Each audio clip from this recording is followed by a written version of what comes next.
Thank you, Ryan, for that truly kind and generous introduction.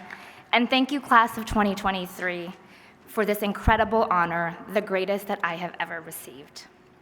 It's truly humbling to receive a teaching award from you, my students, who have taught me so much and who have so greatly enriched my life.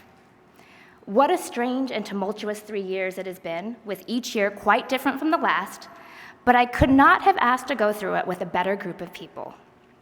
We had the most unconventional of introductions, a first year of law school conducted entirely on Zoom. You, like me, may have experienced trepidation and wondering how we would forge connections, how we would learn from one another under such unusual circumstances.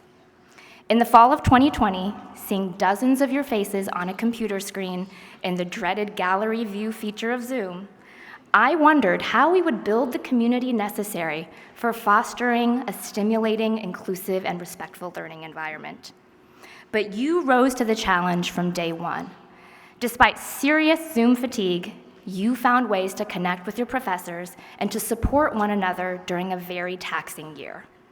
You joined the Harvard Law School community from far corners of the globe, undeterred by the constraints of our virtual classrooms, eager to ask questions, to learn, to share your experiences, and always with humor and good cheer.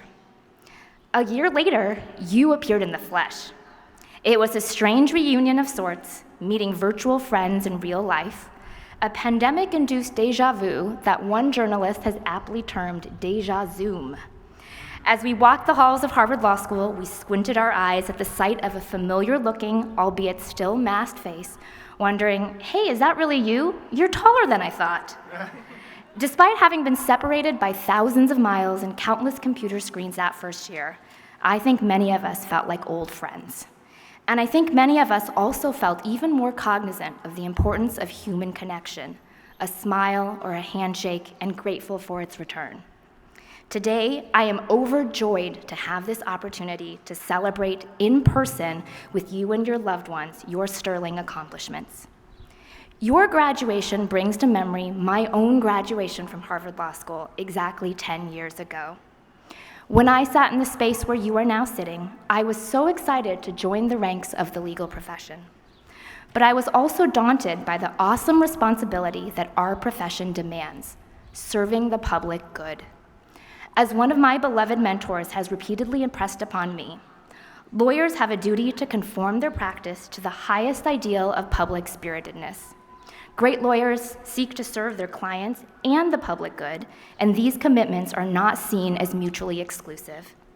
Tomorrow, as new lawyers, you will join me in this shared commitment to ensuring that our laws serve the legitimate ends of a democratic society and to creating and preserving systems of justice for all who are affected by our laws. So what words can I offer you on the eve of your graduation? I must admit this is a real challenge, in part because I still consider myself very much a student in law and life. But in the decade since my formal education has concluded, I have learned much with trusted teachers and mentors patiently guiding me along the way. And so today, I would like to share 2 lessons with you on what I have learned on what I believe we as lawyers, and more importantly, as people in a shared democratic enterprise, can do to fulfill our commitment to promoting the public good. First, as my mentors and teachers urged me, I implore you to find your North Star.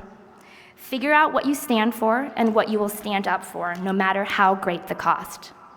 This North Star will help you live a life with purpose, and it will help you reorient yourselves anytime you find yourselves lost or facing deep uncertainty.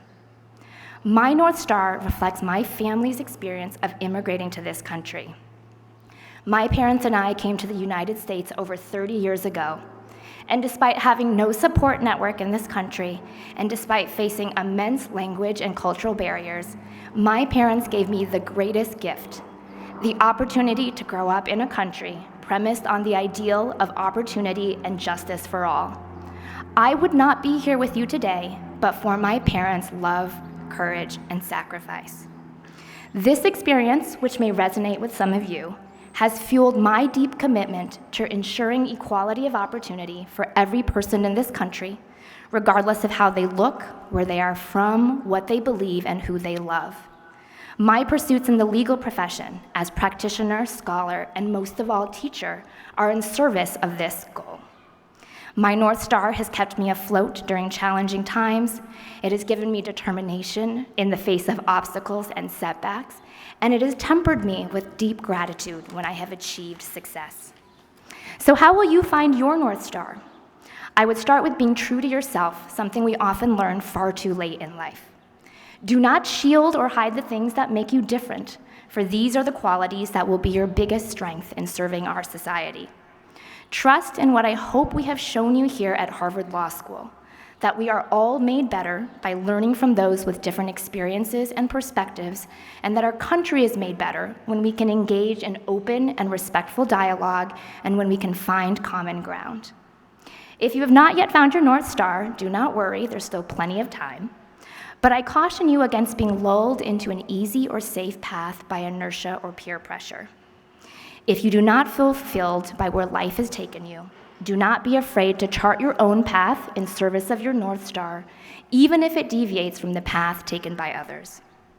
When you have found your North Star, and when you are pursuing the things most meaningful to you, you will be able to fulfill the responsibility that our profession demands. Second, I hope that you will embrace and nurture your humanity, choosing kindness at every moment in both the law and in life. Our ability to serve the public good depends on your goodness and the goodness of our profession. Our laws can only be fair and equitable if you, the people who create, administer, and enforce them, are humane and kind. I hope that you will be gracious and honest with your clients, and also with those opposing your clients. Do not view those on the opposing side as villains to be vanquished. Rather listen, and I mean really listen, to help others see common ground and to understand our shared humanity. Always dedicate yourself to uplifting the culture of our profession. Do not devalue the importance of empathy and respect. Help your colleagues in need, both professionally and personally, and celebrate the accomplishments of others. I hope you will always strive to be kind to your loved ones, your parents, partners, children, and friends. These are the people who have paved the way for you and who will be your perpetual teachers, as mine have been for me. In the end, I think many of you will find that it is these relationships that will sustain you, far more than any case that you ever try or client that you may represent. Please take a moment today to hug and thank your loved ones. Last but not least, I hope you will be kind to yourself. I have no doubt that you will achieve great professional success, but remember that you are so much more than the credentials on your resume. We are not invincible, so do not ignore your physical and mental well-being. Take time off to recover when you inevitably experience disappointment, pain, and loss. And hold on to your unique interests and talents that have nothing to do with your legal education. According to the admissions office, the class of 2023 is richly flowered with musicians, black belts, published novelists, opera singers, cattle ranchers, haunted house actors, and my personal favorite, an alpaca farmer. Yes, an alpaca farmer.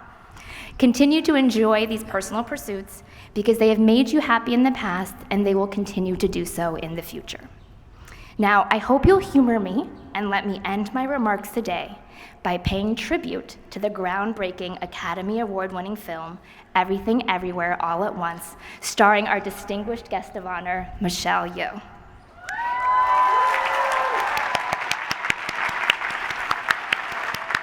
If you saw the movie, you may understand that many of my remarks today intersect with this fantastic film. The protagonist, a Chinese-American immigrant named Evelyn, played masterfully by Miss Yeoh, undergoes a transformation of sorts as she reverse jumps across the multiverse. At the end of the movie, after she has confronted an array of perceived obstacles, including IRS auditors, her husband Joy and her daughter Joy in the form of a nihilistic antagonist, her sweet and unassuming husband Waymond, and a black hole in the shape of an everything bagel, Evelyn has changed. She has learned that all of us, everyone everywhere, are dealing with everything all at once. and that it is a brave and courageous choice to fight in the face of fear, uncertainty, and chaos with kindness. Perhaps you and I can join Evelyn in choosing kindness, for I believe that collectively, our acts of kindness in both law and life can compound so as to transform even the biggest of universes and help make this universe a better place in which to live. Thank you, class of 2023, for inviting me to share this glorious day with you, for teaching me so much over the last 3 years, and for honoring me with this award. I extend my heartfelt congratulations to you and your loved ones, and I wish you good and fulfilling lives. Thank you.